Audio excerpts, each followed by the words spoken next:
Okay, it's being recorded now. Okay, so you know, we know that in many African countries across the region, in recent years, people from the LGBTQI plus, if there's any pluses to be added, community are under particular attack, concerted attack, focused attack, and that this is a pattern that is replicating itself in a number of countries. And each case, each consequent or subsequent incident seems to be a bit worse than the other. So if you take the situation in Ghana now, we know that there's long been a backlash against the community, a backlash which was stepped up earlier this year, especially when some of them deigned or dared to actually develop for themselves a place of refuge, a place of safety, a place of collaboration. And that backlash has continued and escalated into what we now have as a bill, a private member's bill before Parliament, sponsored by 8 members of Parliament, called the LGBT, well, bill for now, and for family values and so on, which actually, for those who've seen it from a variety of different countries, describe it as one of the most sweeping attacks on LGBT people. But there's also those who've also said, human rights people, lawyers and so on, that in addition to that, this is a grave encroachment on civic space, on civic liberties, and so on. So what we seek to do today is to try and examine the situation as we're in Ghana, given the context that I've touched upon in terms of what is happening in Africa, but also describe one specific dimension of it, because we think that is not simply a matter of just rights and so on, of course it is, but it's also a question of the kind of society that we want to live in and the question of change in a more fundamental way.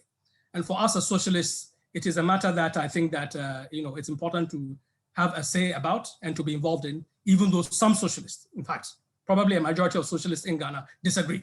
And we'll come to why that is the situation. I think that in our view as a Socialist Students and Workers Network and the International Socialist Organization, I do not think that you can call yourself a socialist in the 21st century if you ignore questions like this, if you sit on the fence, if you take a neutral position. I do not think that you actually, you know, can really do so. And I would encourage all of us to reflect further and become increasingly more engaged on this critical and most divisive question in society today.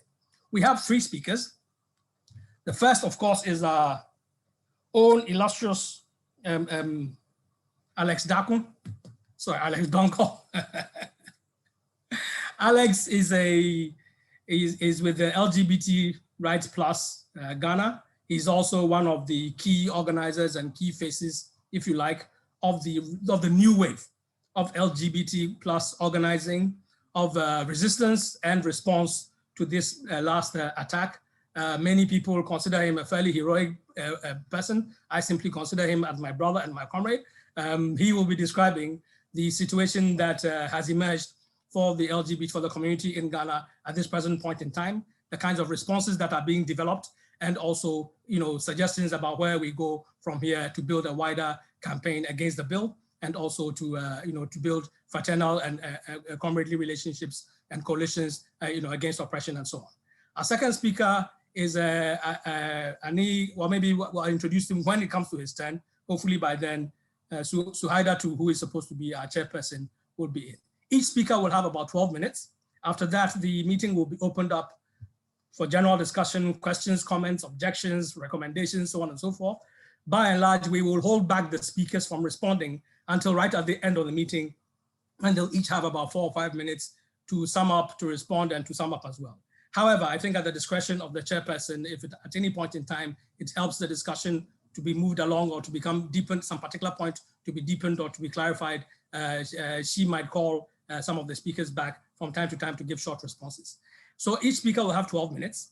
When we open the floor for discussion, each contribution, each question will have a maximum of 3 minutes. This is obviously to enhance, you know, maximum participation, to ensure that as many people speak as possible and that we have a healthy, engaged, energetic debate, but out of which will become clearer lines of action, clearer lines of campaigning, of solidarity that can actually defend the rights of LGBT people better, but also help deepen, you know, human rights, social solidarity, and of course, the processes of change in our country as well. So without further ado, I'll call on Alex. And at any point that Suhaida too joins us, I'll transfer the hosting to her and she'll take it from there. So Alex, take it, man. Thank you so much, Babs, and thank you for the introduction to hi everyone. My name is Alex Kofidonko, and I am the director for LGBT Plus Rights Ghana, a movement of mostly young, queer, energetic, and unapologetic LGBTQ persons and allies who are championing the fight for a space or a fight for a society where the rights of LGBTQ persons are respected and then also protected, and also a country where LGBTQ persons can live up to their full potential and also contribute to the development of Ghana, our country. So that's basically the organization that I work with and what we've been doing all this while. Now, I want to go straight to the current situations that LGBTQ persons go through or experiencing in Ghana.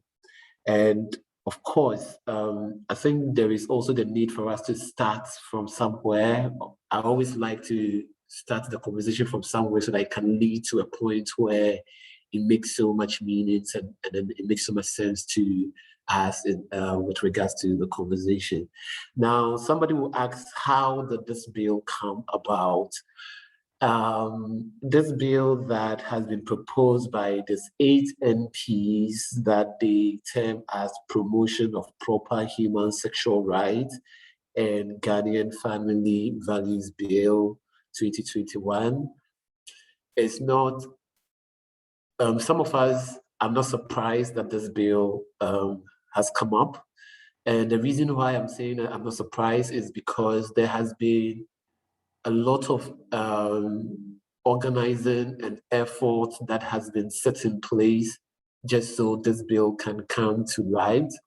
And this effort, we have seen it manifest in places like Uganda and then a place like Nigeria.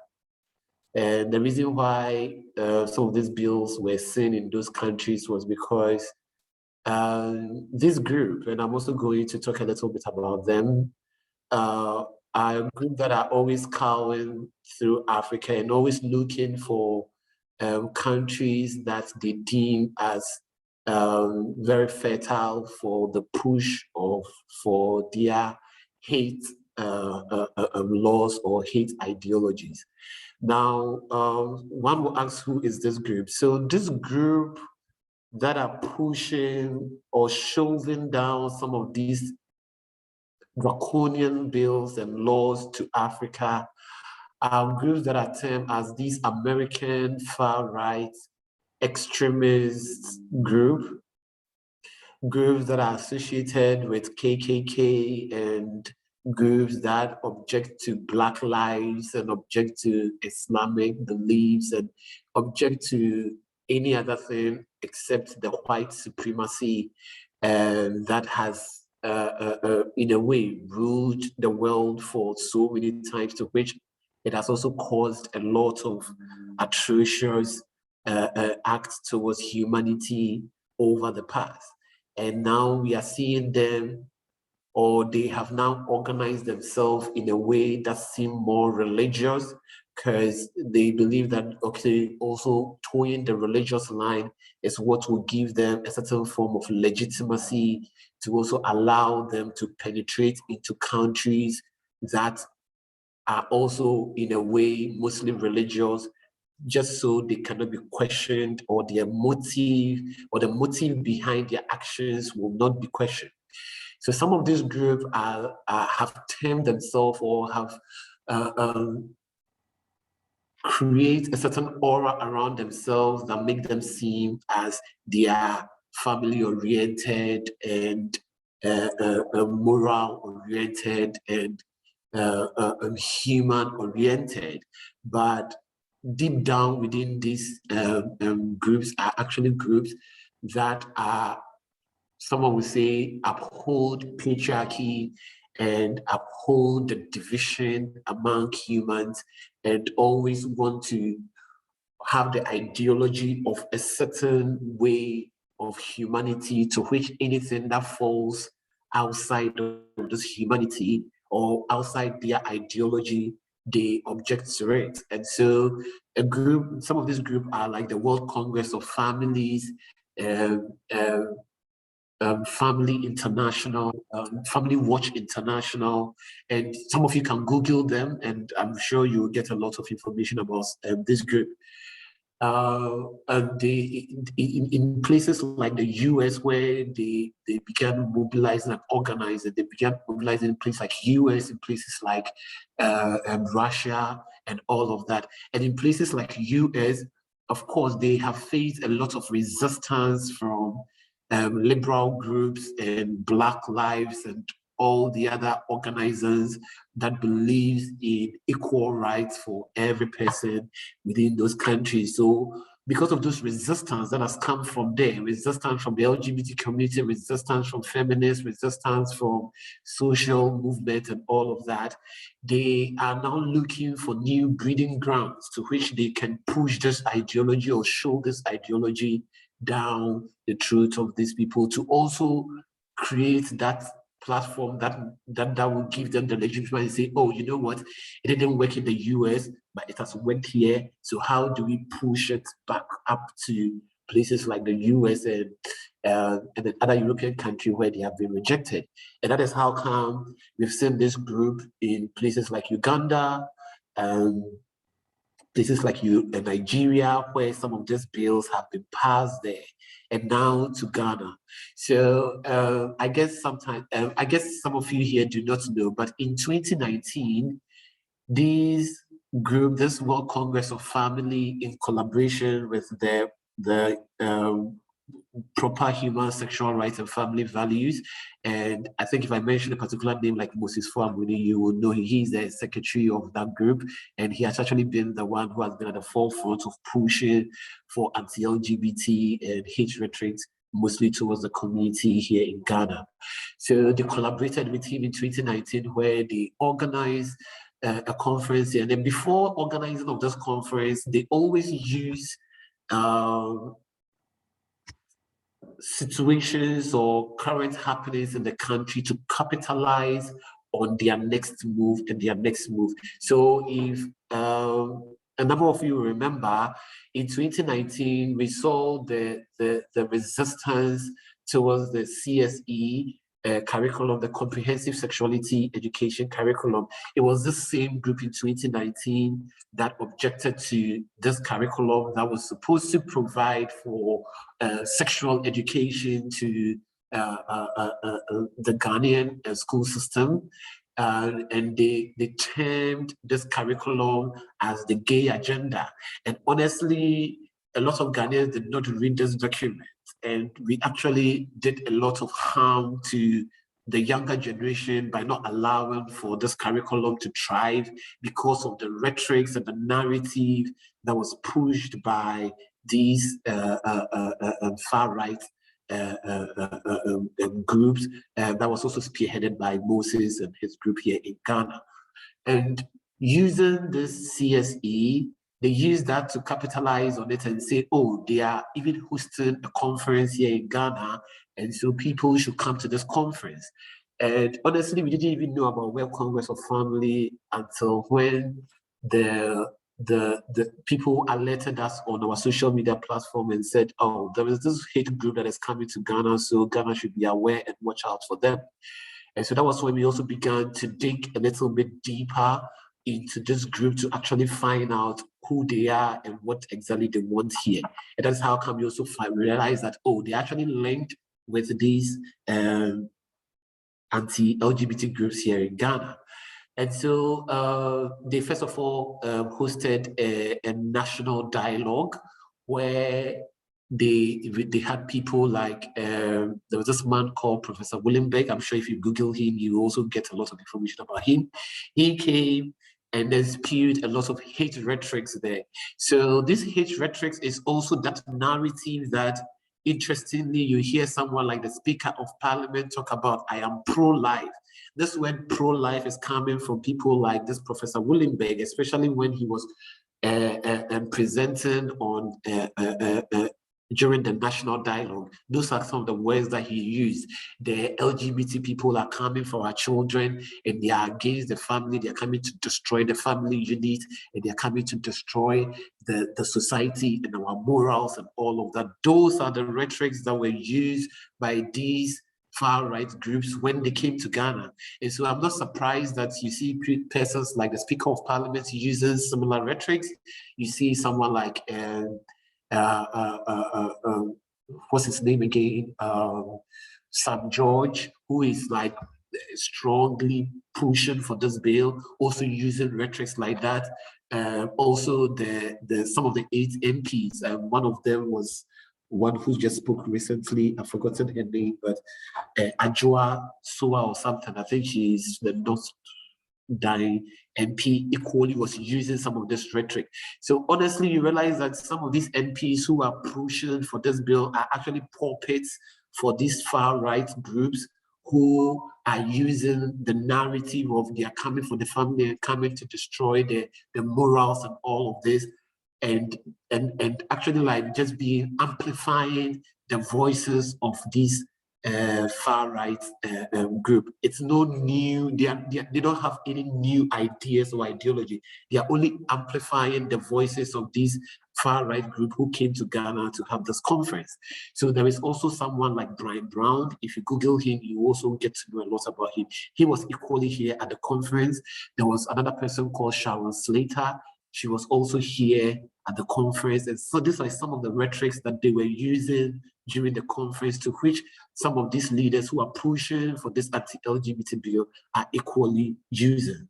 So they first of all held a national dialogue, they went further, and then also had a breakfast meeting with the Speaker of Parliament then, that was Michael Quay, including Alban Gbagbe. Around that time, he wasn't the Speaker at the time, but then there were also some MPs there. They've also hosted even the president at some of their breakfast meetings in the US and all of that. Moving forward to the conference itself was where they categorically, emphatically mentioned that they were the ones behind the bills in Nigeria, the SSMPA bill, the Same-Sex Prohibition Act bill in Nigeria that is like still discriminating against LGBTQ persons. They were the same persons who were also behind the Ugandan bill. So they categorically said those things, and they were very emphatic about it.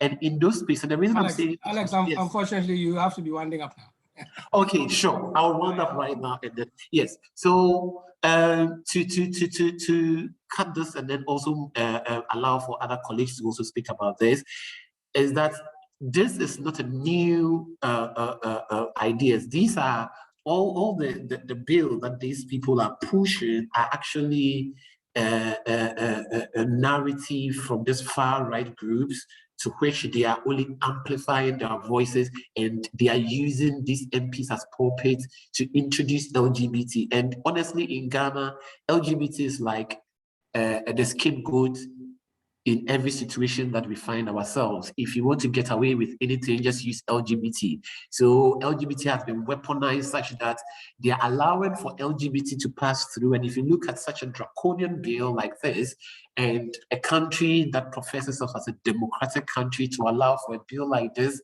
to be even introduced in the 21st century, is simply mind-boggling and simply preposterous.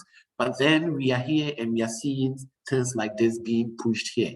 And if you listen to people like Ofuam Weni and Co., he categorically mentions that this bill is actually a document that they compiled from so many other countries. In his recent interview with TV3, he mentioned a compiled from so many countries, to which they brought it into one. So you can think of the worst bill around the world being put together and now being shoved down the throat of Ghanaians to accept this bill. This is not an indigenous bill. This is not a Ghanaian bill. And let me just say something short about the LGBTQ community. The LGBTQ community, honestly, I identify as a gay person. How threatening am I to anything in Ghana? And if Ghanaians are going to be honest with themselves, they know that in every family, they know that every family person has been different. There are queer persons in every family unit, in schools, in hospitals, in colleges, in our various workplaces. We know people are different. And how are these people a threat to anything that borders around individuals or the society in general or politics or anything, any institution that you can mention right here in this country. No, the simple answer is that no, it is not. It is just people using LGBT always as scapegoats to allow for their hate to thrive, and also using LGBT as the gateway to allow for other restrictive laws to be introduced into this country. And if all of us do not kick against this bill, then honestly, they will come for us. And once they're done with us, they're going to come for every other person. Thank you. Thank you very much. Thanks, Alex. I'm sorry to cut you, but you know, as you recognize that we started late, and then others also have to speak. I'm pleased to say our chairperson, Suhaida too, is on now, so I'll shut up and then she can take over from here. Sue, so if you can, show your face so people know who they're talking to, and we can go. Yeah, thanks. Hello, everyone. Let me turn on my camera. Hi. Hi. Good evening. So I'm very sorry for the delay.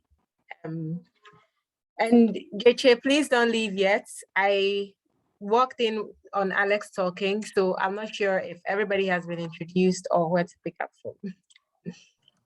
No, our comment from Nigeria is next. You know. So should I introduce him or you introduce him? Please go ahead and introduce him. Okay. But after this, you're on your own, right? Okay. Mm-hmm. Yeah. Right. Okay. We're very pleased to have with us, you know, a dear comrade from Nigeria. His name is Ani Kayode Somtochukwu. Kayo, I hope I haven't mispronounced your name. He's a leading member of the LGBT activist community in Nigeria. He's also a member of the Socialist Workers and Youth League, which is the sister organization in Nigeria of our sister organization in Nigeria as well. Kayo wrote an article which I meant to circulate. I hope I'll be able to post it in the chat whilst he's talking. And you know, let's listen from him about the experience in Nigeria, which Alex referred to. And also, since he's also a member of a socialist and a member of a socialist organization, he can serve as a bridge between what Alex was talking about and what my focus will be as well. So Kayo, if you can take it from here. You have about 12 minutes, 12-ish. And yeah, and from now on, you are in Suhaida's hands. Okay, thanks. Yeah. Good evening, everyone. My name is Ani Kayode Somtochukwu. I am an LGBT rights activist in Nigeria. I am the Central Committee Chair of the Where Union for Economic and Social Transformation. I'm also a member of the Socialist Workers and Youth League. I am on the editorial. I'm on the editorial board, so yeah. To your magnesium now, this is obviously a very large magnesium. Michael, I think you need to move. Pass across this concrete slab. It brings up moisture and sand at the top of.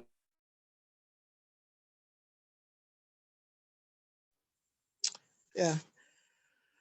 Okay, so yeah, so it's kind of like what Alex was saying. It's a very, very concerted effort in African countries, the way that they're doing it. These aren't, it's not a mass generated fear. It is a fear that is manufactured. It is a fear that is funded in, and it serves political reasons. The way that the imperialists from the United States, specifically white evangelical groups, are using their influence and their finances to kind of create what they think is and what African beliefs are, it has basically affected a lot of LGBT people within the continent, just because every single day we are having to face another legislation that has been planned, another legislation that has been brought in from outside forces and then funneled in through, sister organizations that are working on the ground. And first of all, I want to talk about it in kind of like two ways. The first one is that the very reason why, these laws are being pushed is that they create a way to have some sort of some sort of leverage on funneling a reactionary nationalism that helps the ruling class to maintain its power. And LGBTQ people, the queer community in Africa, just because Africa is Africans, countries are countries that are in most cases ethnically diverse. So it's now comes to, a situation where the where identity is one of the most easiest would I say identities to kind of legislate against, just because there is way more majority support for it, because a bigotry against where people cuts across ethnicities, it cuts across class, it cuts across genders, and so it becomes politically useful for them to keep pushing these laws. And it has intensified just because after independence and, due to the fact that we have not had any material change in the way that our countries are run. We have not had any sort of substantive decolonization. As the ruling class has lost their legitimacy, as they have continued to lose their legitimacy in the eyes of the masses, it has been important for them to find another way to divert attention. Now that they can no longer point to, the white civil service in Nigeria, in African countries, and be like, oh, look at these people. Now that those are gone and they are now the ones that are kind of managing, imperialist domination of African countries, it is now important for them to find something else, another group that they can point to and, order as, oh, this is how we can create that us versus them narrative. And so it has been the LGBTQ community that has always borne the brunt of this. And then secondly, these legislative acts or these decriminalizations that always happen, they are always reinforcing each other. There is a direct link between, the passage of the SSM, the Same-Sex Marriage Prohibition Act in Nigeria, and the passage of the Kill the Gays Bill in Uganda in that same year, and then the passage of the introduction of this bill in Ghana, which the people that are actually pushing it have admitted that they actually got through, kind of gathering all the other bills that have been passed all across the continent. And all these bills are they all have the same kind of purpose, which is to scapegoat. It is not as if homosexuality was legal in Ghana before this bill came along. It is not. Please, can you turn off your mic? Who? Okay. Yeah, as I was saying, sorry, there's some background noise and it's kind of distracting. Yeah. So it's not as if, these that LGBT people were safe in Ghana before, or that it was legal to, let's say, get married, or it was legal to be gay, or to have same-sex sexual attraction, or acts, or have a relationship and things like that.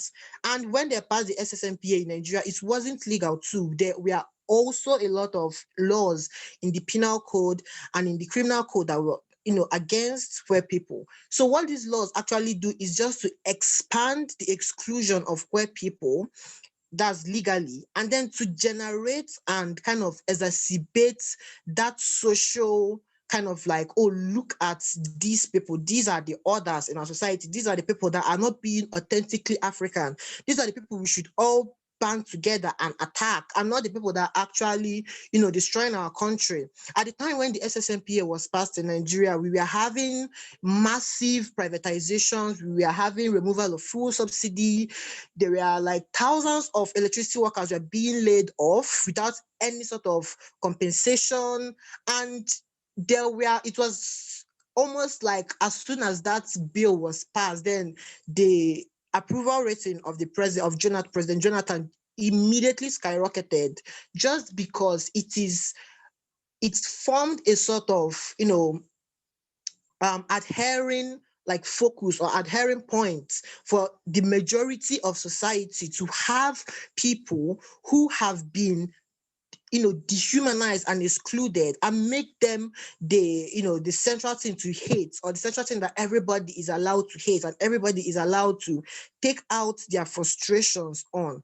And the reason this is so dangerous to us as Africans is that it's kind of it distracts and it obfuscates the actual problem that we have, which is that we have countries that are still basically being run by capital from foreign imperialists. We have countries where politicians are looting in broad daylight, and where the so-called a rule of law is where the so-called rule of law basically just makes it so that when you are rich, you have more leverage, just because you need money. Under liberal democracies, you need money to access whatever rights is technically available to everybody. And just because of that, those who have money just continue to abuse the power that their economic leverage gives them. And instead of us as a society to focus on that, instead of us to focus on how do we actually band together and build a worker consciousness that can overthrow these oppressors, how do we actually band together and find ways in which we can decolonize our countries, in which we can actually seize our sovereignty. For the first time in many countries, I know that countries like Ghana and like Mozambique and some other countries actually had revolutionary governments. Nigeria has never had any government that actually succeeded in completely breaking away from Western control.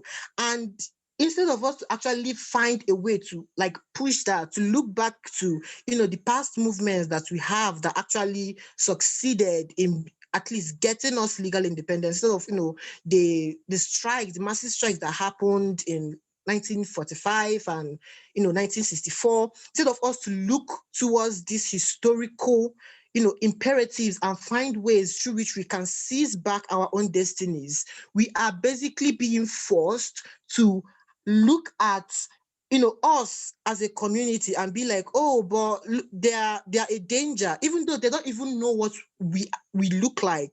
A lot of people that hate gay people, they've never met a gay person and like recognize that this person was actually like queer.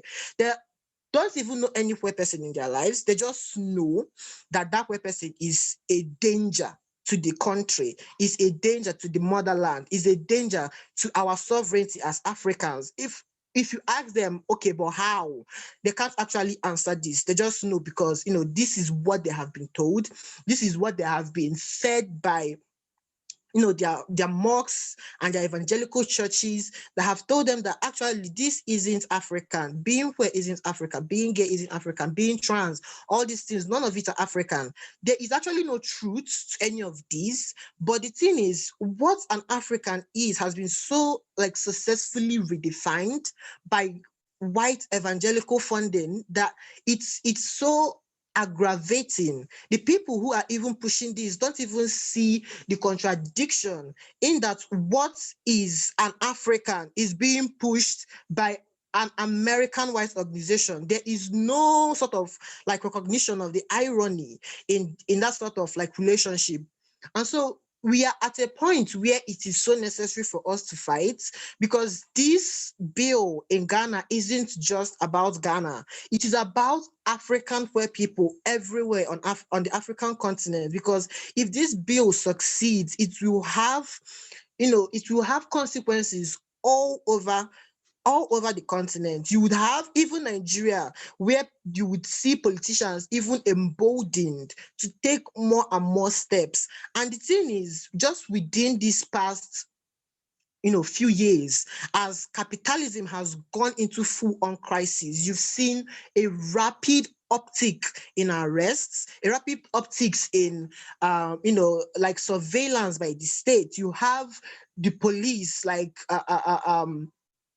raiding birthday parties in Nigeria, for instance. You have the police raiding birthday parties. You have, the Cameroonian government arresting, trans women that are just sitting at a restaurant and, having a meal. You have people that, in Ghana, where activists, we are just having a meeting. They were just having an organizational, a meeting on organizing and education, and they were arrested. So it's almost as if, as capitalism goes into further crisis, we are put in way more danger, just because it is so easy for us, for our lives to be sacrificed on the altar of having legitimacy by the ruling class. And I think that is very important for us as socialists, because if we I don't know how to wait. If we do not find a way to counter this level of, attack on the poor community, if we do not find a way to organize against it, there is no path for liberation on the African continent. There is no path for decolonization on the African continent. So I'm just going. I just wanted to come in and say it's time to wrap up. I'm done. I was just thank you.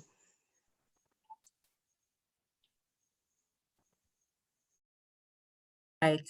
Thank you so much for that. That was very insightful, Coyote. And at this juncture, we'll continue with our third speaker, Mr. Jeche Tano. So, Mr. Jeche, who you met earlier. Right. Thank you very much. So I don't know what I've done for you to start calling me Mr. and all that, but I get very formal when I have to. Well, you demoted me from your comrade a few minutes ago to Mr. But that's okay. I'm comrade in the DMs. We'll have to develop thick skins when we take up questions such as LGBT and not be too sensitive. So I will overlook that. But anyway, thank you very much to Alex and to Coyote for two excellent introductory presentations. And I think that they've set the context very well for what I want to do. What I want to do is, in addition to not necessarily to affirm the importance of the struggle for LGBT rights and LGBT equality, I think the two speakers have done that wonderfully well, but to show that actually beyond the question of ideas, beyond the question of the necessity of rights, beyond the fact that solidarity is desirable, that there are intrinsic material interests, why all ordinary working people have to take up the question of LGBT rights, of LGBT equality, of the liberation of sexual minorities, and so on. That's the first thing that I want to say. But the second thing is that related to that is not simply about ordinary people as a whole, because what the point that some of the most powerful points that the two previous speakers made is to show that actually the purpose of oppression such as this, the selection of a category of ordinary people, a group who are identified by some characteristic that they share, in this case, their same love of same-sex or non-binary heterosexual love and intimacy and sexual attraction and relationships and so on and so forth. And on that basis, treat them worse than even the West people, okay? The same concept of oppression, that discrimination against a specifically targeted category of people is precisely the terms in which we would describe racism, for example, that the group of people who share the characteristic of having a black or darker skins are subjected to this type of treatment. Or women, for example, people who have a specific biological gender because of certain social relations are also treated to that. So that question of oppression, I think, is the reason why I think that socialists have every need, every important, have to rate, the interventions against oppression and the resistance against it, the unity for liberation and for equality, more centrally to everything that they do. Now, but broadly, let me start with a broader question of democracy and so on. Because obviously, if you live in a country like we here in Ghana, where the most powerful and influential forces, the priests who dominate the big evangelical churches and so on, the state in the guise of the police and the judiciary, the judges, as we saw in the whole 21 case, chiefs, traditionalists, imams, members of parliament, and so on and so forth. In other words, the most powerful, influential forces in society have all gathered up and sought out and targeted one of the most minute, if you, in terms of power, inconsequential groups in society. Now, why would that be? First of all, I mean, that has to be worrying. To mobilize all this incredible power and influence, okay, to such a target, not for anything positive, but to promote hate, exclusion, discrimination, and so on and so forth, would be worrying for anyone.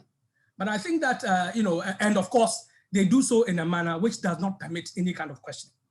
The reason why there's this unholy alliance between priest, politician, and patriarch, essentially, is precisely because they are relying on so-called authorities which no one is allowed to question. So custom and authority, things that we are supposed to have done time immemorial, culture, whether it dropped from the sky or came down like Okonfo-Adjei's golden stool or whatever it is, basically, there's some things you can't question. Or God, or scriptures, the Bible, the Quran, and so on and so forth. Well, first and foremost, I think we can readily recognize that throughout the world, there are different people with different interpretations of even religion, okay? Just last week, half the world is panicking because the Taliban have taken over in Afghanistan. Clearly, that includes some of the 1.4 billion Muslims in the world. The majority of them are uncomfortable about that, precisely because whatever the Taliban represent or think they represent or advocate for, a majority of Muslims, including Afghan Muslims, are also uncomfortable with it. We know that the LGBT, Muslim rights activists, we know that they're LGBT Muslims, we know that they are LGBT Christians, we know that even in the same Christian community, for example, the Methodist Church, just a few weeks ago, the British Methodist Church, said is now in favor of same-sex marriages. Very quickly, the Ghanaian branch asserted its independence by going to Cape Coast and announcing that, in our independent way, so on and so forth. Now, whichever way you look at it, so it can't simply be about religion. And that is why it is always qualified with the question of culture. But before we come to the question of religion and culture, I want to also go back to the question of democracy, in the sense that, you see, one of the things that ought to worry us is that whenever we've seen these recourse to explanations, to justifications that do not allow for any questioning or debate or modification or reform or whatever it is, we have entered a terrain where it is not simply about a particular group of people, but it is about an attack fundamentally on democratic rights. And that's why I think it's no accident at all that you find that in Africa, it has been when government, just like Kayode was saying, it has been when governments have been at their most repressive. For example, in Zimbabwe, when the uprisings began against Robert Mugabe and so on, the first targeted people in the late 1990s and early 2000s was the LGBT people. We saw, for example, the same thing that as Kayode and others have referred to in the case of Uganda. It is precisely that atmosphere of repression that allows in the recent election, the Ugandan government and state to unleash forces that would drive through downtown Kampala, shoot tens of people to death on sight in broad daylight. They would not necessarily be gays or whatever it is, but it is that rhetoric which actually contributes to a certain type of atmosphere. It's also no wonder why it's actually not simply a question of Africans or Africa at all. It's not like we are some particularly backward people or whatever it is, culture or not, I think we can come to discuss that, but we have to emphasize the fact that there is a pattern here.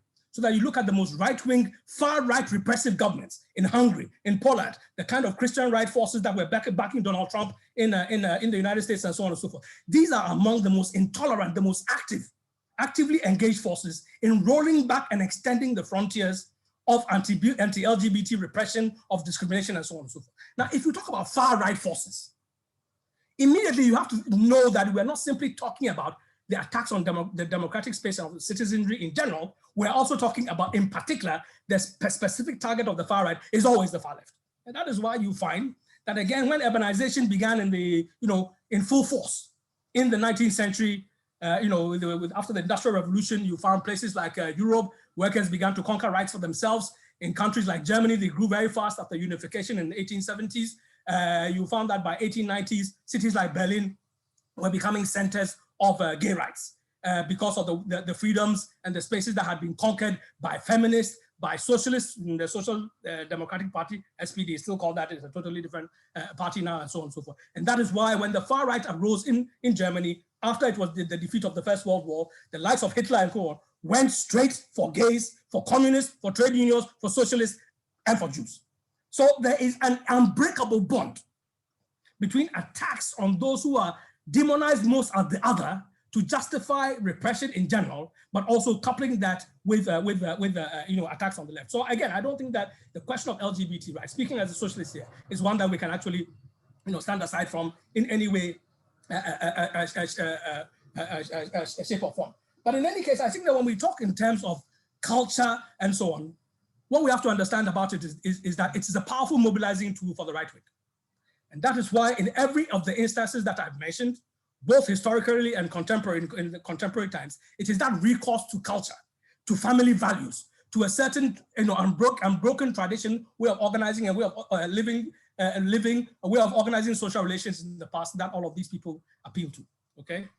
So when we talk about culture, for instance, again, we find that in the case of Ghana, for example, as I said, it is those, unelected, unaccountable powers who have some special powers, either because they know God more than anybody else, or they know customs more than anybody else, and so on. And I think that, when those, like even down to family heads who are busily selling off, land, as we have a more commodification of common property, where access by poor people or those who are marginal in terms of the threat of landlessness, or those who are, the poorest households in the rural areas, as they're being pushed and pushed and pushed into more marginal existence, side by side with the fact that there's growing corporate control over natural resources, side by side with the fact that there's growing elements in the ruling class who are, cutting off portions of the earth itself as their natural resource for the exploitation of minerals and so on and so forth. And this is something that has exploded since the commodities boom throughout the 21st century.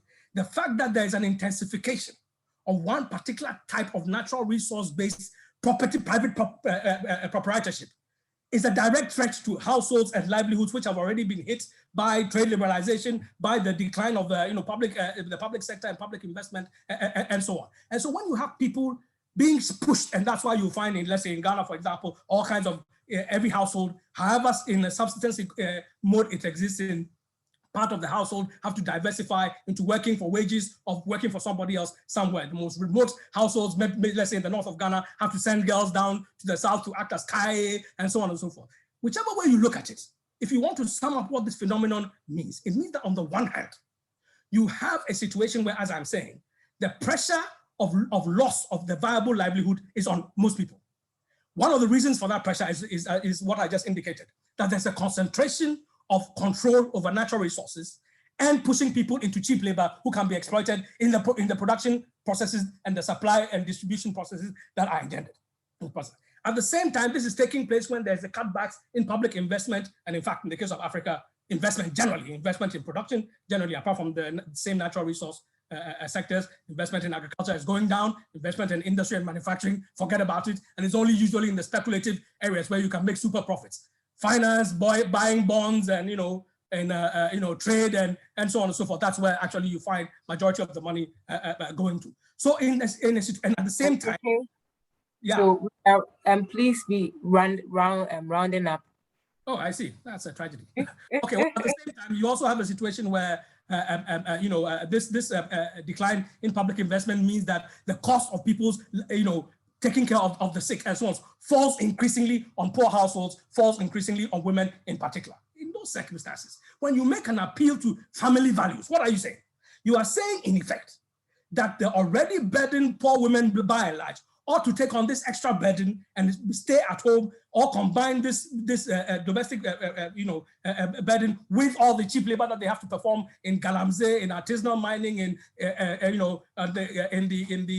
the streets in terms of the kaya and in the factories in the special economic zones and so on and so forth. So at the heart of the working class itself, two processes are taking place.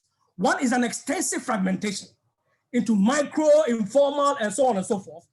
The other, of course, is the fact that there is an ample supply of cheap labor, ever fresher forces of cheap labor entering the market with no rights, no union organization, driving down wages and so on.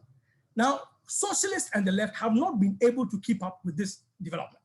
One of the developments that took place meant that if you take Africa, for example, up until the 1960s and 1970s and so on, development economists would have described Africa as the region in the world where you have a shortage of labor, by which they meant for you to get the kind of cheap labor that could enter factories and drive the industrialization process in Southeast Asia and so on and so forth, it was very hard. Why? Because for a lot of people, they had access to that. They had access to a modicum of capacity to survive.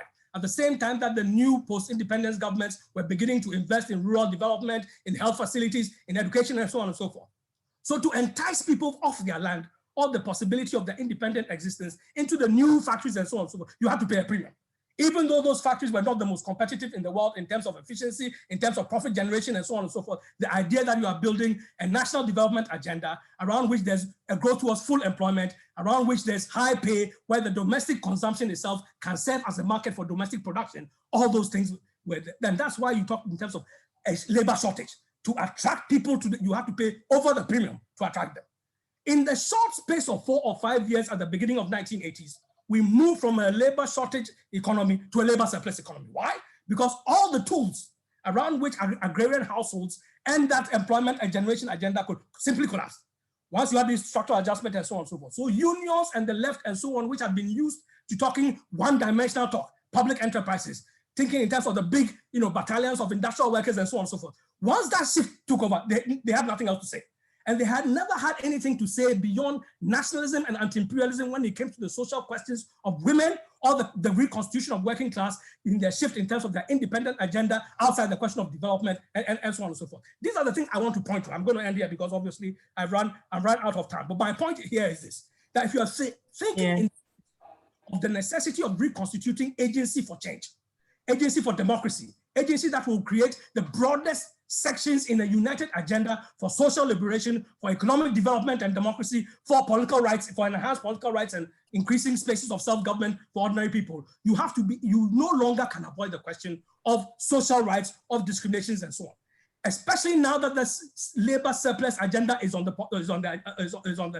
cards, and especially now that this cheap labor is a key way of organizing economies and profits and so on. It means that division is now far more central. Ethnic division, religious division are far more central to the way the ruling class and its various fractions organizes itself, how it maintains its power, how it cobbles its alliances together than ever before. So if that is true, and I think that then the exploitation of natural resources, since you haven't industrialized, still has to be the way in which you have to go forward. And therefore, the dispossession of people, hitting women the most, but all kinds of people. And that it requires you to reconstitute the family in a way that women are there as provide. Any deviance from that sexually is a threat. Any sexual freedom for women, any sexual non-conformist behavior like LGBT and so on, so cannot be allowed to actually happen. And that's why this ganging up is taking place. I haven't exhausted what I want to say, but I'm saying that our record as socialists has not been particularly good. But if we are going to be joined in the relevance of a new kind of democracy in our country, we have to think humbly, deeply, with the prospects of change that people like Alex, Kayode, and people, women and men, the length and breadth of the world are beginning to bring into being. Thank you very much. 275. Thank you very much. Ms. Idrisi Tanko, can you please mute your device?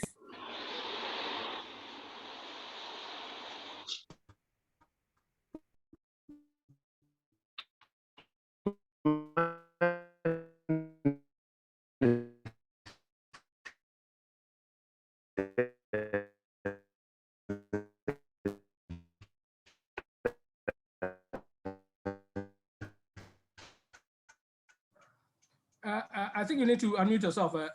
Hello. Sorry, I went to the whole spiel and I hadn't noticed. Thank you so much for this address, Jeche. And thank you as well, Kayode and Alex. It's been quite insightful and invigorating. At this juncture, we'll also take submissions from the floor, contributions on how real and devastating this anti-LGBT bill is and the various dangers that it poses for the entire Ghanaian community on the continent and in the world at large. We are looking at also the best ways to address these things at this moment and also amplify the true nature of what we are going through. So if you also have questions, you can post them in the chat box and we'll go ahead and read them as we go. So please feel free to raise your hand or show by hand if you would like to say something.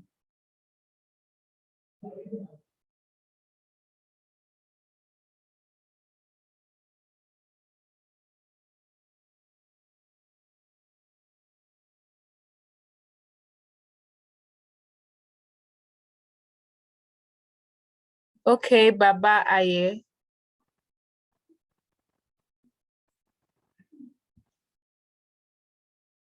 Hi, comrades. Thank you very much.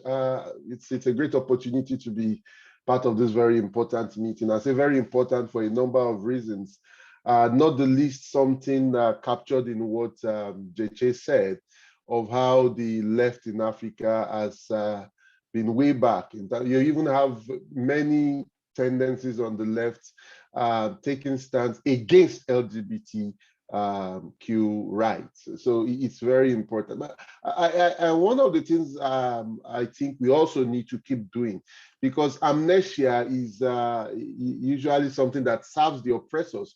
And it's not only with the rise of evangelicals and all that that you are now having this this queerphobia.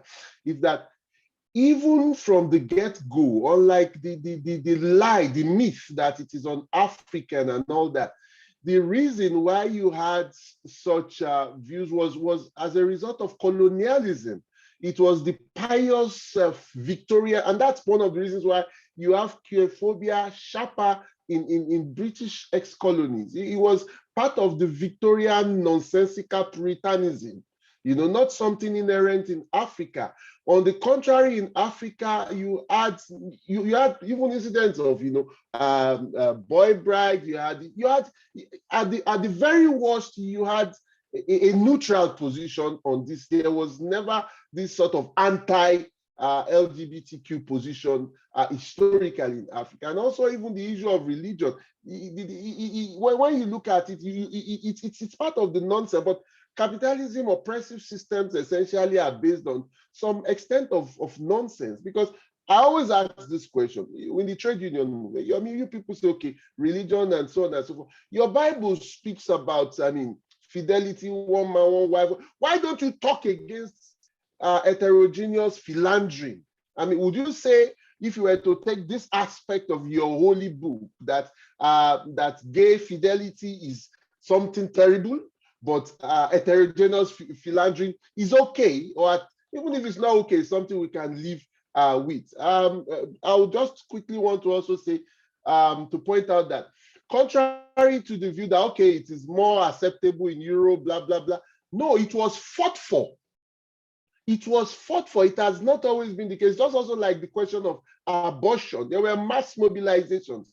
Stonewall Uprising in 1969 in Britain, it marked a turning point. And you had similar in the United States, where communist groups, socialist groups, revolutionary socialist groups were involved in fighting against the erosion of democratic rights of LGBTQ persons. So I think that what ISO is doing now, which is also central to our politics as the SWL and as part of the international socialist tradition, is of utmost essence. We need to take this argument into our unions. It will be an uphill task, but we have to fight for it. We cannot just, we have to mobilize, fight back. And I think we build up towards having like what I'm saying now is, in the different countries where you have had this stronger, and I'm happy that K is part of a global, an Pan-Africanist network in this regard. We have to think through strategies to fight to win and stop this in its tracks, and linking it, as JJ did, with the material roots of it, and which K also pointed out of that. Look, this queerphobia, a key element of why you have it now, is to divert attention away from the social and economic exploitation and oppression of working class people by imperialism, as well as the local capitalists alike. Over. Thank you very much. Thank you very much, Papaye. We have a question from Nana. And she is asking, how do we make this information accessible to working class Ghanaians? And I would like to speak on that. Because of the hostility that most Ghanaians have when it comes to LGBTI issues, whenever you even mention anything remotely sympathetic to the cause, or even to the human rights of LGBT people, you are met with a lot of aggression. and it makes it hard to adopt the traditional platforms of disseminating information. But I have found that the best ways to reach working class Ghanaians or also and other Ghanaians who are underprivileged or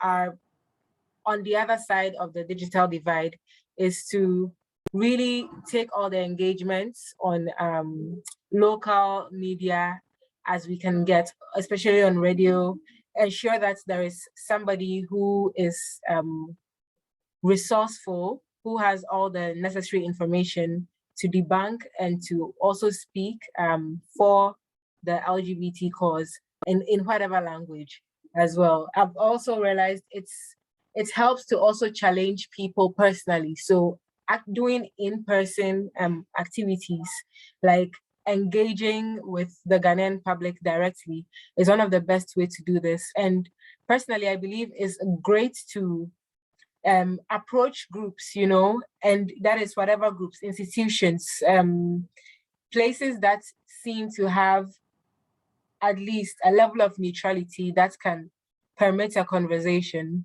because as individuals in those spaces are encountered, it creates an indirect transfer of knowledge that goes a long way.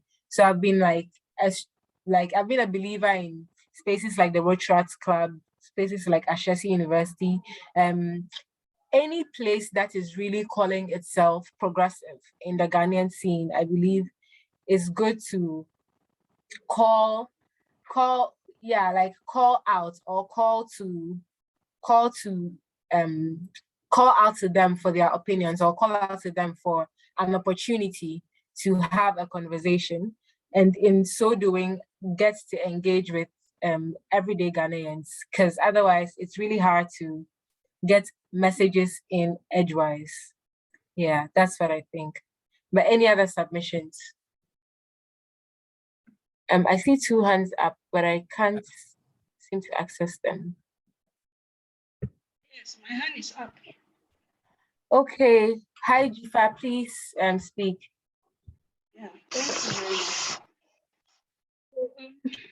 very much. My reflection and question at the same time about the debates at both sides and the accusations about where funding for anti-LGBT and pro-LGBT activities and even the practice itself are emanating from. So at the other side, we hear, for instance, that, oh, this MP or whoever wants to even speak for, even for some of the so-called human rights lawyers in Parliament, for instance, once they seem to be deviating a bit from what the Parliament, the dominant voice in Parliament is trying to say, then people say, for instance, oh, they are funded by foreign LGBT campaigners.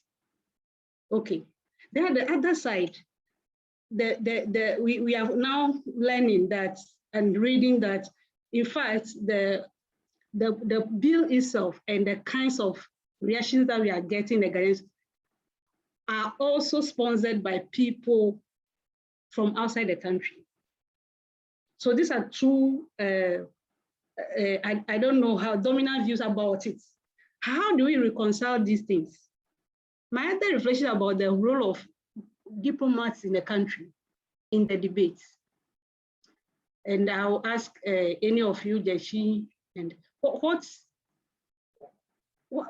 are they seeking to do in that space compared to other issues about, let's say, labor rights, women's rights, and others? And how will their reactions now affect the way people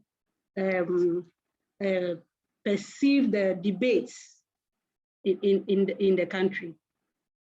Thank you.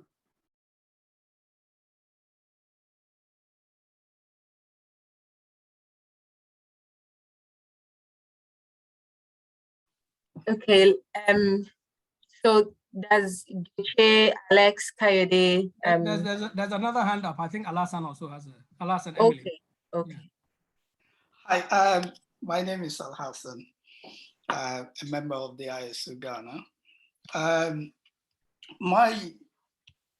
would like to raise a couple of issues in terms of probably we should be discussing now the strategy, how we are going to do mobilization around this issue. Just reflecting on previous mobilizations that we've done on several other issues in the country. You should know that majority of the people who have the power and who can change things will not be with us. So that should be clear, and it shouldn't be a problem. But it's changing the people's position. So for instance, I was struck that the MP for Medina, who earlier on came out and supported this issue, now he's kind of in the middle. Why? Because I feel his party is putting pressure on him that he'll lose Medina's seat if he doesn't change it. So it is our responsibility it is our responsibility to take the campaign to the grassroots and let the people know what we're talking about, right? This is very important. We have to build community groups around these issues, not just on this Zoom. And I'll not be surprised, maybe by tomorrow, there will be a newspaper publication, anti-gay rights publication, and say there was a secret meeting on Zoom, just like what happened to the other civil society groups in Ghana. Now, we need to expose also the hypocrisy of the president. When he was in opposition, he was one of the guys that everybody held up as human rights defender and all these things. We need to expose him, force him to speak about where does he stand on his human rights principle at this moment in time. The other thing is, there are a lot of other groups in Ghana who in the previous times, they've mobilized on women's rights, community rights and all these things. And I refer to NetRight, I refer to the Socialist Forum of Ghana or Socialist Movement of Ghana and others and TUC. We need to have a statement from these groups where they stand.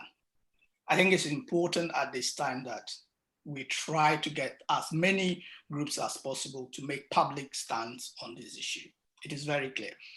Sam George and co, they can be isolated, but we need to work at the grassroots to get them isolated. We can have the numbers in parliament. There are parliamentarians who will be ready to speak on our side. But unless we mobilize the grassroots and they feel comfortable that they'll be supported when they come out, if we don't do that, forget kind of diplomats and all those things. The question is not about diplomats. The more you get diplomats to speak about this thing, then the more the thing sticks that it is a foreign agenda. So for me, it is not about mobilizing diplomats. It's about mobilizing the grassroots in Ghana. Thank you.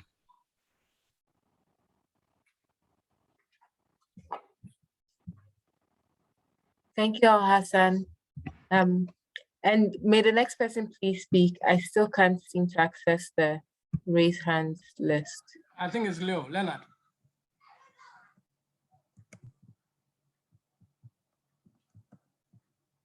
Leonard, are you there?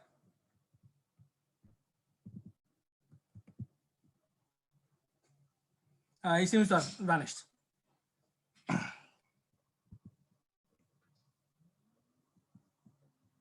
He seems to have vanished, so can we continue, please?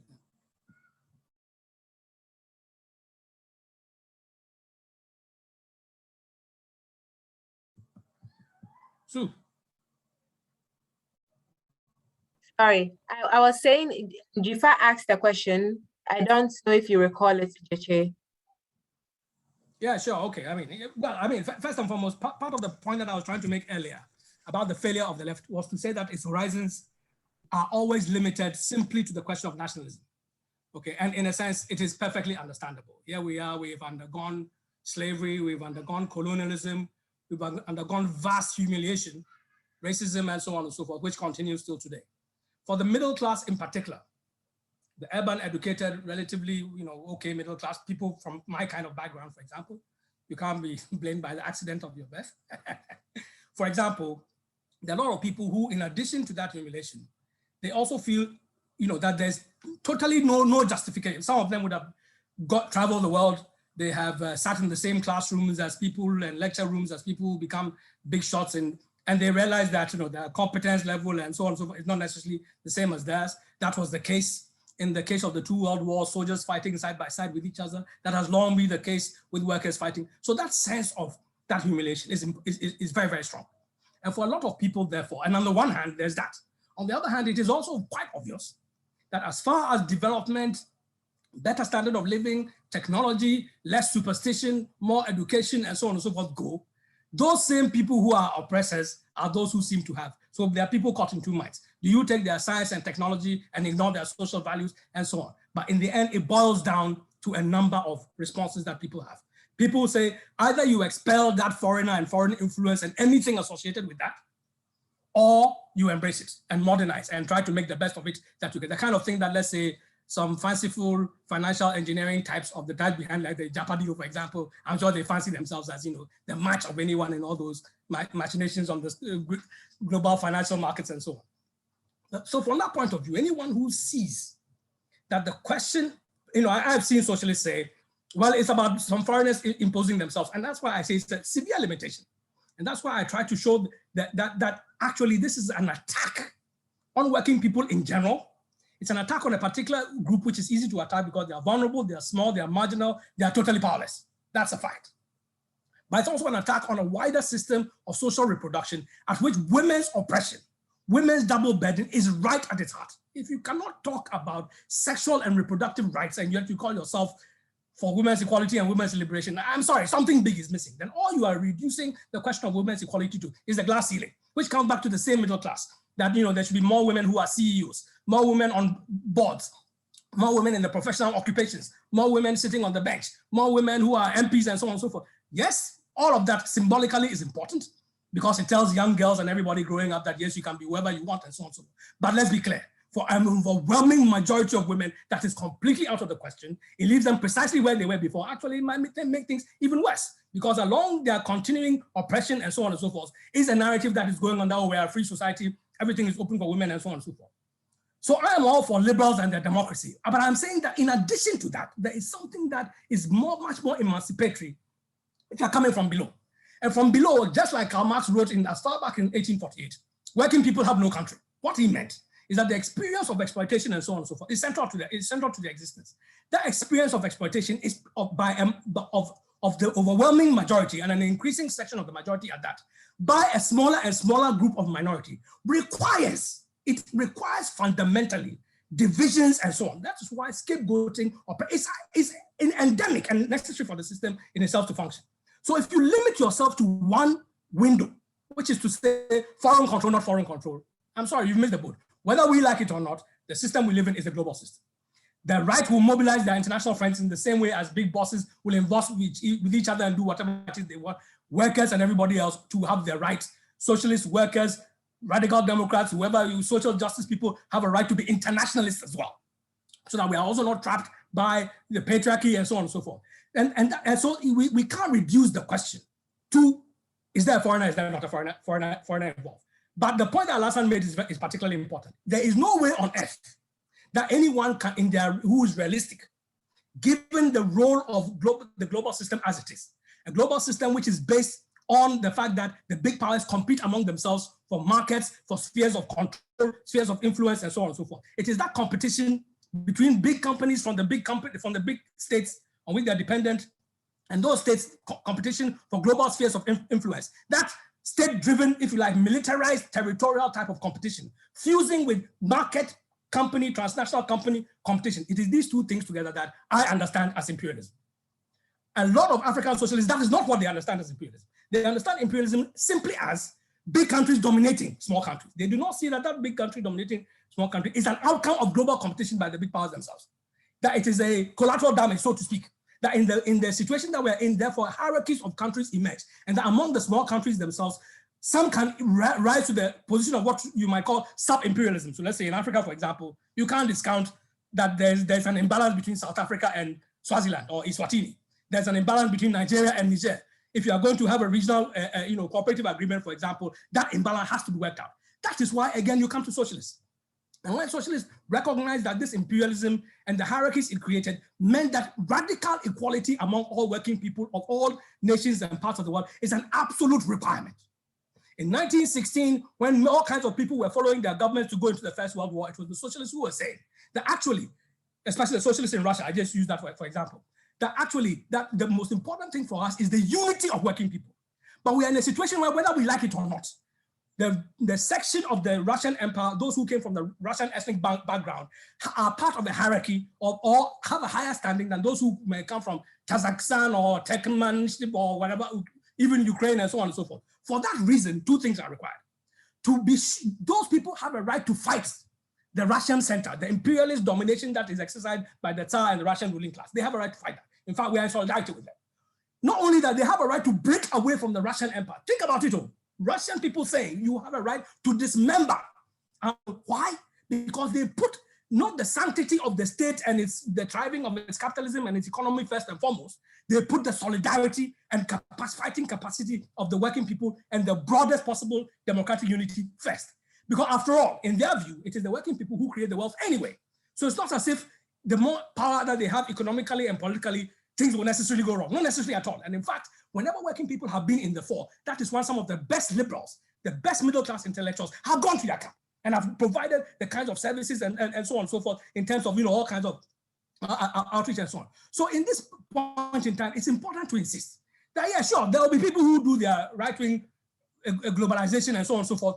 Let's not mistake the purpose of that. But we too, yes, this is a national no-cost because only we can liberate ourselves. Nobody can come from anywhere to liberate us. From that point of view, we need the broadest possible alliance between socialists, between Democrats, between all of it coming from below. But we also have to understand that it goes beyond the question of ideas and consciousness. It is about power. Let's think about it, and I'll end on this point. If you look at the LGBT bill, for example, it is a tool for division. I think it is not rocket science to find that out. But what kind of division? For example, it points to the fact that people should go around pointing fingers and reporting those who engage in this so-called deviant, aberrant, LGBT type behavior. Think about it. That immediately makes it a class question. If I live in East Legon, as indeed I do, or in cantonments and so on and so forth, who is coming to my house to point? Nobody can. But if you're in a working class community, low income, high density community, Nima, Mamobi, Jamestown and so on, that is where somebody enters your room, takes your mobile phone, takes your money, and you say, my brother, why are you doing that? You say, if you don't let me do that, I'll tell everybody that you are gay, you are trying to rape me, and they'll come and lynch you. It is a class issue eminently. Apart from that, the more diverse sections of our communities that you can find is the same working class. For example, if you take Ghana, who are ordinary people in Ghana? Take a peri-urban area like Kaswa. There was a study by people in regional population studies institute in Legon, which showed that 45% of all the people who live in the peripheral metropolitan centers near Accra are West Africans who are not from so-called Ghanaian origin. That means if you are thinking about a unity, about let's say residence power, we want tenants association, we want better roads, better security and so on, and you're going to take a xenophobic situation, you are lost. The working class is being recomposed under our eyes. People come from all tribes, all religion, all kinds of things and so on and so forth. Unless you have that broadest perspective of unity, like Lenin said, that you are a tribune of people, that every act of tyranny, of oppression, no matter which class of people it affects, you respond to it. But you respond to it from the point of view, the perspective of workers. And on that basis, you form alliances with whoever who will join you and so on and so forth. So all those people have to understand that even though I don't start with who is foreigner, who not foreigner, and I think that since emancipation and freedom can never be a gift from somebody, and you have to win it for yourself, it stands to reason that if you're in Ghana, you're confronting that it's only Ghanaian people who can liberate themselves from this oppression. So that's not an issue for me. And as you go along and you fight and the campaign grows and the issue, you will find that we will go past some of these questions.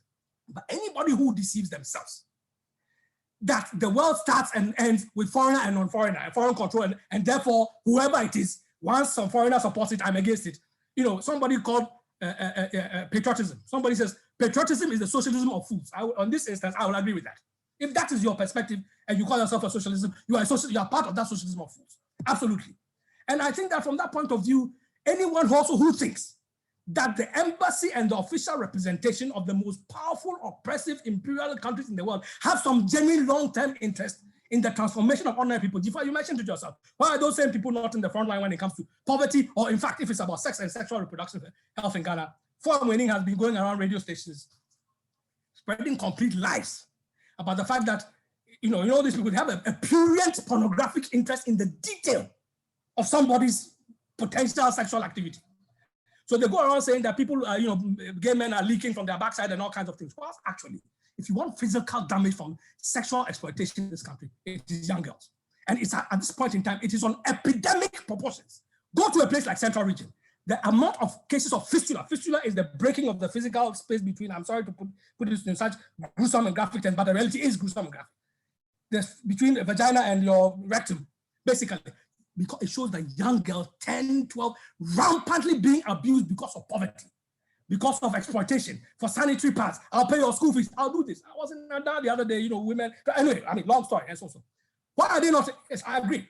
Because for them, anything that also shows that there's a cultural difference, that somehow we have universal values, but these people are localized, parochial, backward, and so on and so forth. It also suits them fine, and they can pick and choose, but they are never reliable partners.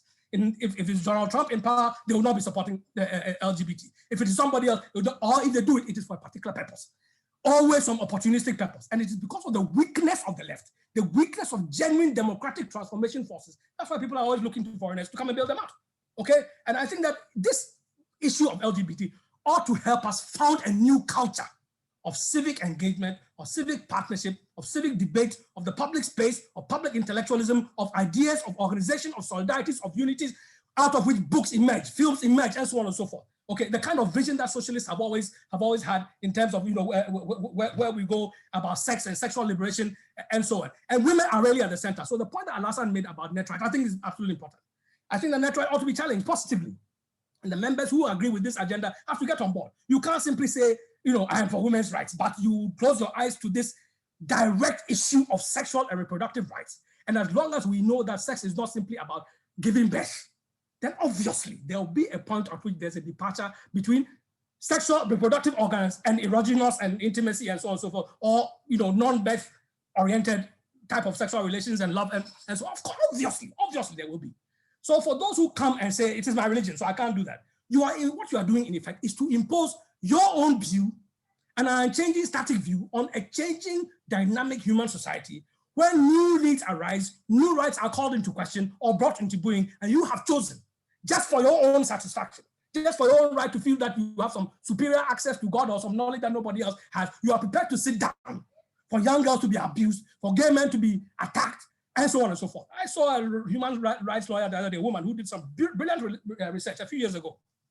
And she showed that if it comes to brutalization by police on Ghanaians, there are two categories of people who suffer the most: female sex workers and gay guys. They arrest people and they rape them consistently, beat them, confiscate money, all that kind of thing, and so on and so forth. This person had this brilliant research. I asked her for it, I'll give you a copy of it. Before long, she had been appointed a minister. She disowned this completely. This is a women's rights activist. And if I've mentioned what post she got, I think I'll give away whoever it is and so on and so forth. So I'm saying, comrades, that actually this is a very difficult thing to take into the trade union, but you have no choice. Because where do you think it will have the most demobilizing effect? Whatever we are doing, somebody can hold that man, don't mind, he supports gays. That woman, she's lesbian. It will destroy everything at once if people simply accept that. So we have to be clear that there is a material interest. That's the point I was driving to, that obviously my lack of economy of expression, so on and so forth. Let me stop here for now, but I don't think we ought to make this foreigner non-foreigner as the first line of question. We have to put foreigner non-foreigner support in the context of who stands for what, whose interests are at stake, who is against who is for what, and where can the majority look to in terms of their whole human emancipation for better relations, for a world less, fraught with friction and attacks and violence and dehumanization and so on and so forth. That's really what we ought to be looking at here. And there, it is only a campaign and so on and so forth. Socialists have a right and a business to draw up resolutions, go to trade union branches, argue with them, student SRC branches, argue with them. Some will take, you debate it. Sometimes you lose the vote, you get 12, you mobilize differently. Next year, next month, you come back, you win. We have to get into it. Wherever you are, you have to.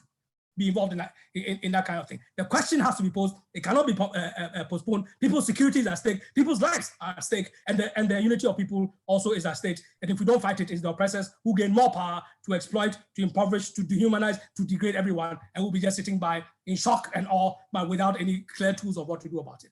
People have shown the way. Lawyers have gone to court, help with the whole, so on and so forth. You call yourself socialist, that you are fundamentally involved in fundamental transformation, you have the least excuse not to be involved. You can't be doing anything now and pretend that this thing is not going on in this country. I think it's a bit shameful, actually. Okay, thank you very much, Chiche. We have about 10 more minutes for open dialogue. If there are no hands up, there are some questions and comments in the chat box. So let's see. Dr. Asante says, my question is about the intersections of socialism and LGBT rights, Ghanaian politics in the US. Socialism generally has a negative perception among fiscal conservatives and some liberals. Actually, they band together to oppose policies that advance the public good. Thus, how should we imagine a coalition between socialist groups and LGBT rights politics in Ghana and Africa, given that some of these Western capitalist countries are eager to financially support LGBT rights movements in Ghana? In other words, are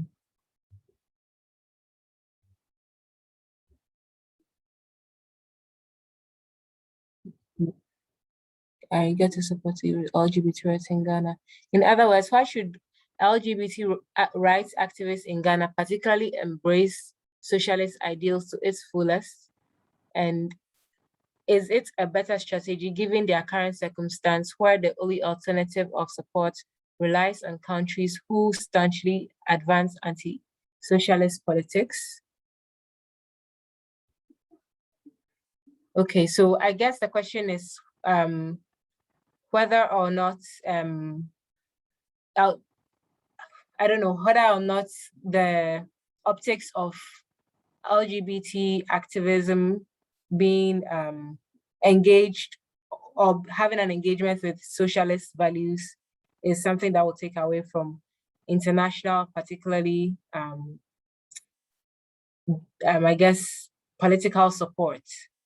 So, Kayode, Alex, Jeche, anybody wants to shed some light on this?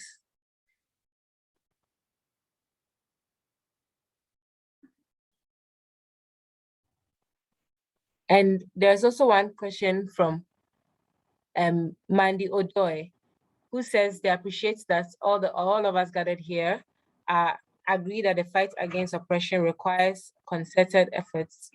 Even members outside of the community. Her concern is the preparedness of the LGBT community to allow this. As it stands now, non-members stand a greater chance of being listened to than the members of the community in the advocacy and mobilizing agenda. How prepared is the LGBTQ community to give room for persons that can lead the mobilizing and lead this cause? How do we ensure that there isn't going to be a conflict of us versus them? So Alex, I think this question is maybe really good for you.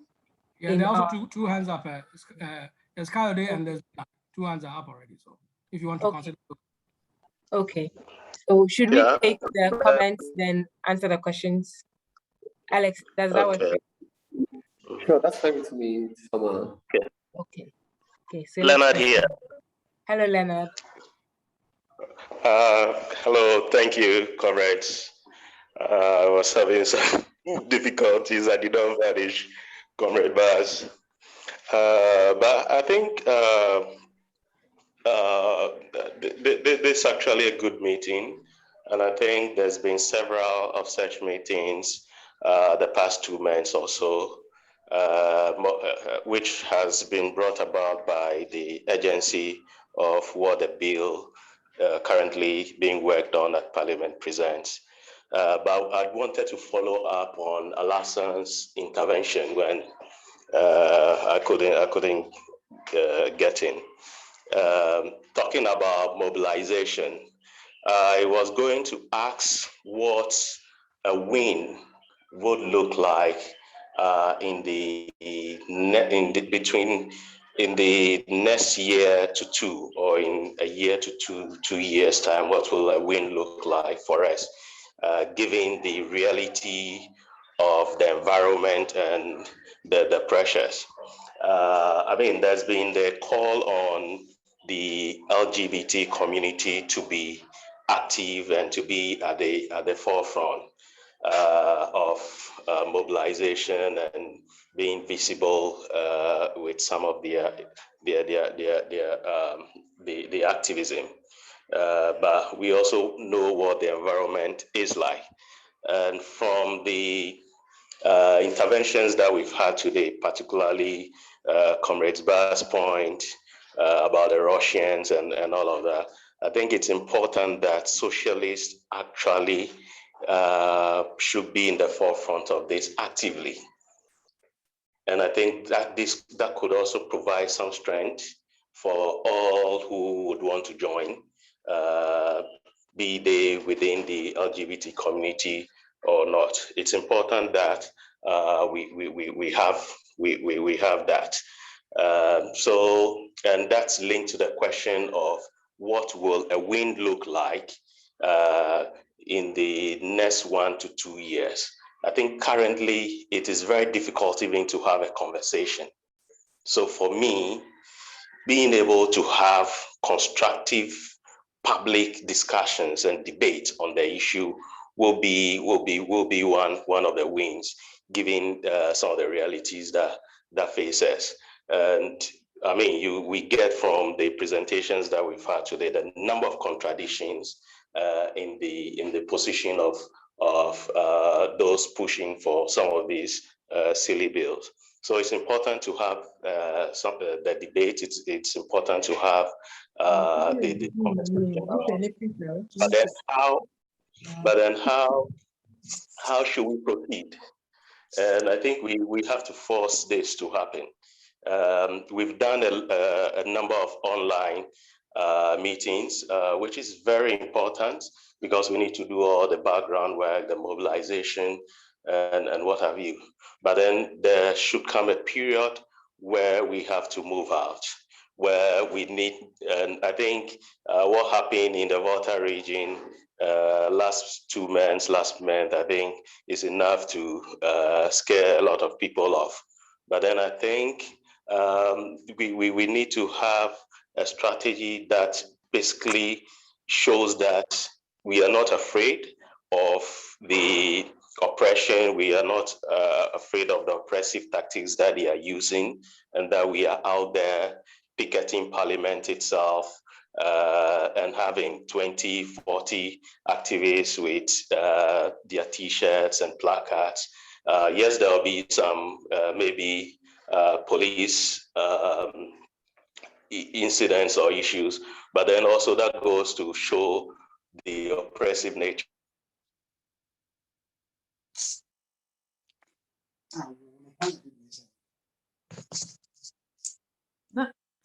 Next rights, women's rights platform. And I will be this a platform. I say wow, hello, you please turn on your mic. Yes. I say no. Hello.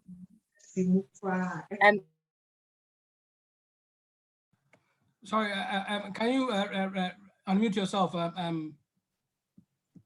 I had to mute everybody. I mean, with that person. So I think it's K. Suada, if you can unmute yourself, and K as well. Yeah, I'm here. I think K was cut off. Hello, K, are you there? Yes, I am here. Okay, please continue. Yeah. What I wanted to speak on was the question on, if it's not like better for us as a community, as queer people, to kind of align with countries that are anti-socialist but kind of espouse pro-LGBT politics? And the answer to that is that it's not actually, it doesn't work. Countries are not actually LGBT politics or queer liberation in Africa, because of the way capitalism works. Their main focus in Africa is imperialism and extraction of profits and extraction of as much raw materials as possible. And because of that, if they have to give up or backtrack on any of their stances to get those conditions going, they would do that. So it's not a really good strategy for us as a community, just because first of all, we know that it's that kind of logic actually reinforces the supremacy of these countries over African sovereignty. I, as a gay person, I want to live in a country where I am not criminalized. I want to live in a country where I'm not attacked constantly by the police. I want to live in a country where I am free. But I do not want to live in a country where the United States can dictate to my government what to do. I don't want to live in a country where my government does not have any agency of its own and where it has to kowtow to whatever Western countries tell it to do. And so even the logic of saying that yes, we should, or yes, these countries should come in and dictate to our governments what it should do, is in the long run, it doesn't even benefit us. Things, the tools that they use, things like sanctions, things like withholding of aid, these things disproportionately affect poor people, which are us-where people, and which are people in our community that are poor, that have need this aid to be able to have access to healthcare, to be able to have access to education, even like primary education. So in the long run, even those tactics don't actually, like, they end up harming us as poor people. They harm us economically. They, like, if you look at places where the United States and where Western governments have put sanctions on for whatever reason, even reason that aren't tied to human rights, it always happens that it is the poor that suffer the most, and that these sanctions don't even really affect the ruling class in any substantive way. And secondly, that kind of action actually reinforces the idea of where people being outside of Africa, being or our awareness being something that is imposed by foreign dominations. It basically turns our fight for our liberation into a, oh my God, let's unite against foreign domination. And in that way, it's even it makes it harder for us as activists to even organize, because now not only are we trying to extend the argument that actually we need to have our rights protected. Now we are also having to argue against our rights as agents of imperial domination, our existence as ways through which imperial actors rationalize their power over us as Africans. So I feel that that's why that strategy just does not work. If you look at, for instance, during the Obama era, when Barack Obama took a hardline stance of, oh, we're going to withhold aid, we're going to do this, I'm going to do that, it even increased so much hostility against us as Africans, as we're Africans in African countries. And it did not actually secure any substantive reversal. In fact, it even might have led into these laws being so popular, because now it is about us as Africans, reasserting our independence. That's what it becomes in the public consciousness. And the only country where you may argue that kind of stance worked was, when Uganda backtracked and the constitutional court pulled down the striked down the anti-gay law there. But in Nigeria, the gay law wasn't struck down. In fact, like mass arrests started happening, and they were all in the media talking about how Americans want to force this on us, and the British want to force this on us, and now our lives as queer Africans now became a discussion of Nigeria versus US, Nigeria versus UK, and not about us as queer people. So that's the what I just wanted to touch on. I feel like a more substantive way for us to actually fight and win our liberation is to build, Pan-Africanist solidarity across movements, across, progressive forces, and across LGBT, pro-LGBT forces across the continent, where we can share our experiences and where we can basically coordinate our efforts against these laws, because these laws doesn't matter which country it's passed in, its effects have, a kind of butterfly effect across the rest of the continent. Thank you. That's all. I think, sorry, so I don't know if you're on board, but I think Faisal, I don't realize Faisal and people are beginning to leave. And then okay, Alex will wrap up, and then I'll wrap up, and then we close. Sounds good. So Faisal, please, you have the floor.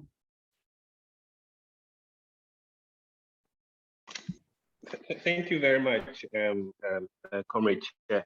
I just want to make 3 quick points. The first one is to build on the points made by Al-Hassan and Leo on the need to organize, the need to have a presence, that supplement what we're doing online. And here I want to say, while this is more urgent, in Ghana, people organizing, in particular, people outside of the LGBTI community, precisely because of the danger that people face, given this moral panic that has been mobilized.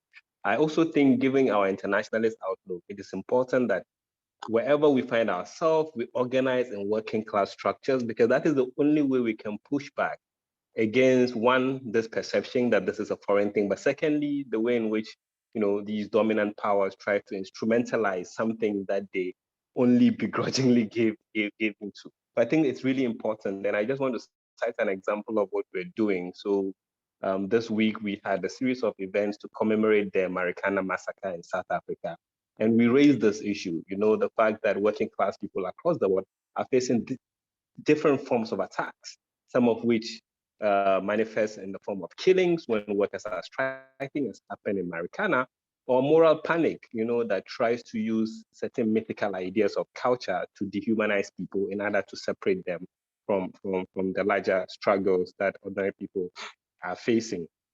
And I think this relates to the second point that I want to make around how we think of imperialism today, but also how we position ourselves in terms of local power struggle. So I think Baz has, dealt with this point about a notion of culture which is frozen. I just want to touch on that briefly by saying that culture is not a thing, right? Culture is a process. And this idea that non-heteronormative ways of being come with colonialism is really a wrong-headed reading of history. Babaye has effectively dealt with that. But I think concretely, in terms of the constellation of power today in Ghana, one really has to ask the question, who do we align with? Do we align with a patriarchal narrative and an understanding of power, with privileges one way of being at the expense of multiple ways of being? Or we are going to think of where are the marginalized people and how do we link up with them? Because this is important in terms of where we align when it comes to women's struggle. One can use all sorts of bogus notions of culture, to argue against women's right to be full human beings. The final point I want to make relates to the question of organizing. Okay, so I think there's been a really great deal of input around thinking through the connections between LGBTI issues and questions of class. Now, this for me is important because the more we think of this in a strictly identitarian way, the more we give space, for people to either dismiss what we're doing, but also the less we are able to mobilize a much wider constituency and see this for what it is. It is an instance of an attack on LGBTIQ people, but really, it is an attempt by powerful people led by people in parliament to isolate a particular group of people, punish them, ostracize them. If this works, it will be replayed tomorrow. It could be, Muslims, Muslim students. We saw the thing in Wesley Girls, the Rasta boy in Achimota. There's this climate of intolerance, which might appear benign, but I think the long-term effect of it is to demobilize people and create an atmosphere in which power does whatever it wants to do, because it effectively divided people into pockets of struggle. So thank you very much. That's those are the points I want to make. Thanks.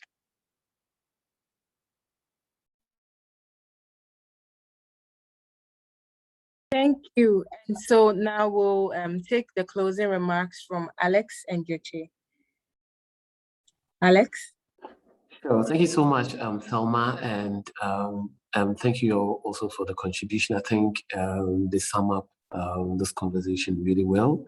What I would like to add up, and I think that was also a question that somebody also asked. It's about how do socialist or socialist movement continue the conversation such that it doesn't look as though they have taken the space of the LGBT activists or advocates or the voices of LGBTQ persons, and also to link it up to the idea of intersectionality, and then also the connectedness within the struggle that we all go through. So in as much as this is an LGBT struggle, I think we can all agree that it is also a human rights struggle. And as far as human rights struggle is concerned, it doesn't matter if you are an LGBTQ person or not. One needs to speak up, and in speaking up and in talking about LGBTQ issues or the struggle of LGBTQ person, do not necessarily mean that you have to be an LGBTQ person. Once human rights is being violated, or once hate is being meted out or perpetrated towards a particular group, I think it's the responsibility of every human right to person to speak up about it. And in talking about the issue and in mobilizing and all, I think that mobilization also takes so many forms, not just speaking on radio whatsoever. I believe that in our homes, in our workplace, in our WhatsApp groups, in our social media platforms and everywhere, all of this mobilization and all of these conversations can go on, to which I believe individually we have that control within those spaces to have this conversation. With regards to having conversation, some of us are here, myself is here, Suhaila is here, among other colleagues who are also here. We believe that we cannot be in every space at all time, and so we will mostly rely on all struggles to support us in our fight for equal rights. And that is how come I believe that you don't necessarily have to seek permission whatsoever to speak about human rights issues. If in terms of strategic mobilization and everything, we've been engaging in conversation all this while, we've been engaging in strategic mobilization. Myself is here. You can reach out to me at LGBT Rights Ghana, info@lgbtrightsghana.org, and then we can continuously deliberate and have the united front, or we continue the conversation. You can equally reach out to Joche and he can connect you to us, and we can continuously have the conversation. We are connected in this struggle. We are always having conversation to see how best we can strategize to counteract the effects that we are facing as a result of this bill that is being proposed. So getting access to us is, you can use any of these means to get access to us, and we can continuously mobilize and strategize towards counteracting this. So thank you very much.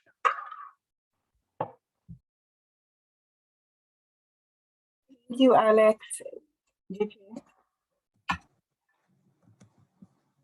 Yeah, right. Let me also add my thanks to all those who've spoken and contributed and participated in whatever way in this meeting. I think it's an important step in terms of our discussions and so on. And just a couple of comments on some of the questions that came up. One is the need to be tactical in terms of the presence or prominence of socialists and how that might, put off or turn off, powerful patrons and financiers from, let's say, anti-socialist countries.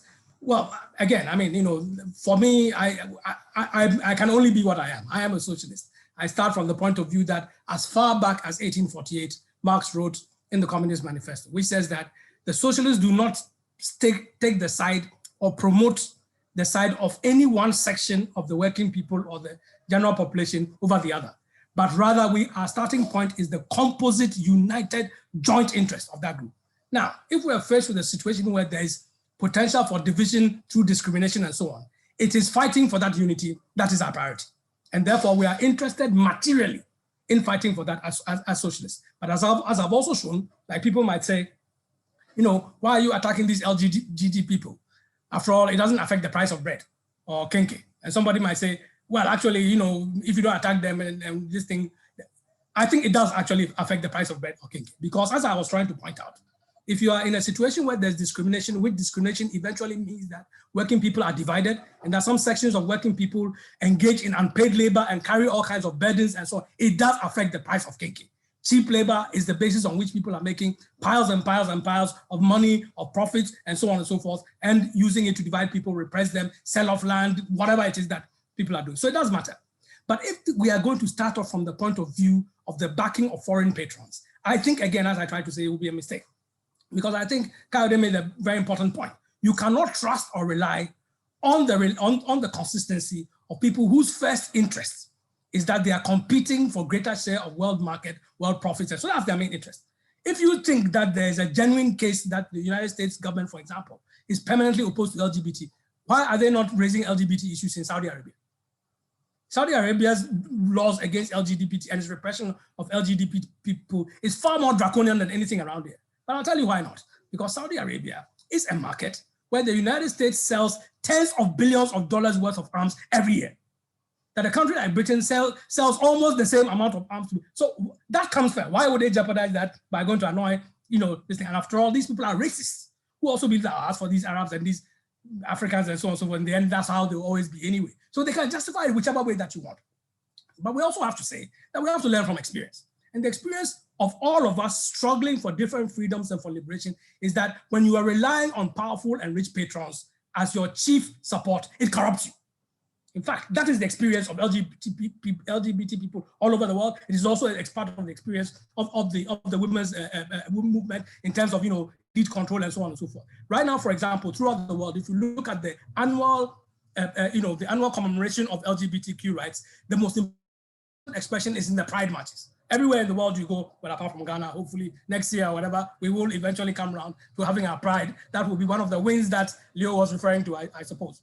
But many places in the world, you find that corporate interests, those who pay less than minimum wage, for example, Starbucks or one of the big companies in New York, Amazon and so on and so forth, less than minimum wage, those who discriminate against Black people, these are the people buying space and commercial presence.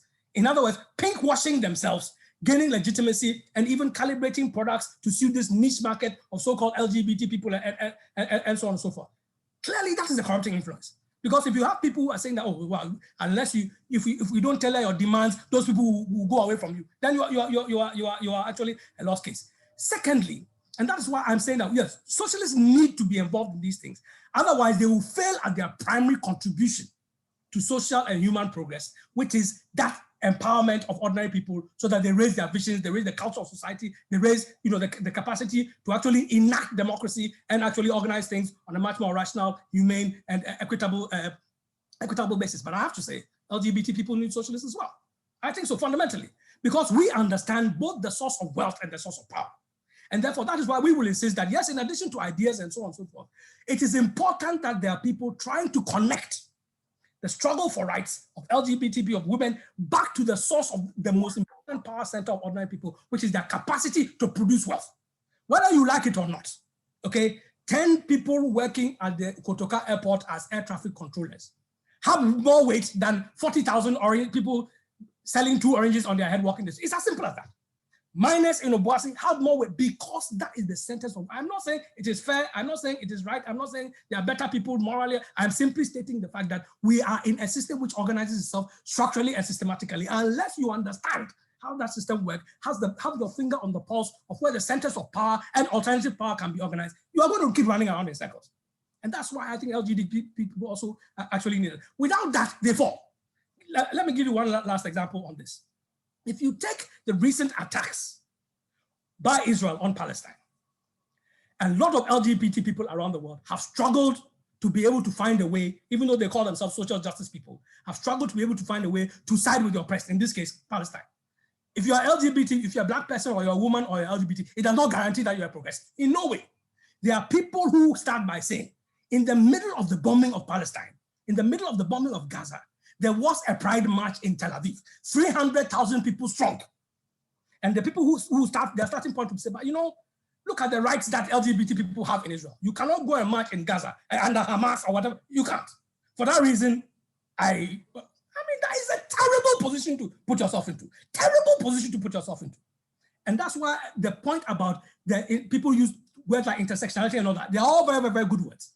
But the fact is that unless you organically find a point of connection between your issues and with other people, in the end, if you're a single issue person, you will end up in that kind of cul-de-sac.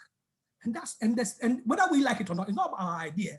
The place where majority of people are mixed is where the majority of people are based. In the places where they live and work as communities, as working people, as ordinary people, or from wherever, that is where they are. And that is why those are the key centers to be in. Okay, so comrades, let's understand that the conjoined socialists will always, fight for the right and demand the right, and we hope and we are glad that LGBT people see, and we hope to mutually influence each other. We know that it is not only us and it does not exhaust us. That's why the idea about unity is central to this process. But I have been focusing on the potential additional contribution that socialists can make, but also contextualize it in the historical failure, massive failure of what people call socialism for the most part in Africa. That it is not necessarily interested in democratic rights. It's always probably interested in development, state, so on. So all those things important, but it means that you are actually going to head people under the guise of another kind of ruling class, not necessarily democratizing society and so on. Our sense of liberation is different. I want to end on a quote written by Engels. This is Karl Marx's greatest partner, friend, collaborator, comrade. Okay, just to tell you what our vision of the end result will be. Yes, we want to answer Leo now. Our win the next year has to be to kill the bill. As simple as that. And I believe that if we mount enough pressure, that certainly has to be our aim. We have to kill this bill. If we don't, then we think about position B, or we can be doing the same, but our aim has to be to kill that bill. And I think that anything that we do, organizing everything has to go towards that aspect of it. But what kind of society do we want is what it comes down to, not whether you're foreign or Ghanaian or whatever it is. Yes, self-liberation means, but the society we want, I want to give a quote from Engels to show that. He was talking about women's rights and sexuality and so on and so forth. It says, what can we now conjecture about the way in which sexual relations will be ordered in the future? Whatever we can conjecture can only be of a negative character, because we can only start from where we are and say, this is bad, we don't want this and so on. But what will be new? That will be answered when a new generation has grown up. A generation of men who never in their lives have known what it is to buy a woman's surrender with money or any other social instrument of power. A generation of women who have never known what it is to give themselves to a man from any other considerations than real love, or to refuse to give themselves in their lover for fear of economic consequences. When these people are in the world, they will care precious little what anybody today thinks what they ought to do. They will make their own practice and their corresponding public opinion about the practice of each individual, and that will be the end of it. That is the future we aspire to. But that future starts today, and it starts with organizing to kill the bill. And comrades, that's exactly what we're going to do. Thank you very much. Thank you very much. Everybody, thank you so much, Jeche. Thank you, Alex, and thank you, Kayode. Thank you all for your contributions. We hope to keep this going on. This has been brought to you by a collaboration between the International Socialist Organization Network and LGBT Plus Rights Ghana. We hope to continue fostering conversations such as this to spur it into action on how to strategically kill this bill. LGBT rights has been mobilizing in this regard, and we are currently working on a project STAP Sparta, through which we hope to be able to unite the voices of dissent against this bill while empowering both the LGBT community and the Ghanaian community with awareness, with real information on like who and what LGBT people are, awareness on the bill, and what its effects can also be. So we would love to have you on board. You can check out more via our social media handles at LGBT Rights Ghana on all social media handles. And thank you very much for coming. See you next time. Thank you very much, comrades. Have a good night, and we'll keep everybody posted if we have your contacts about whatever actions we take. Hopefully you do the same, so we work together to take things forward. Thank you all for spending time, investing your time in this. Thank you. Thank you everyone. Thank you. Thank you. Bye, everyone.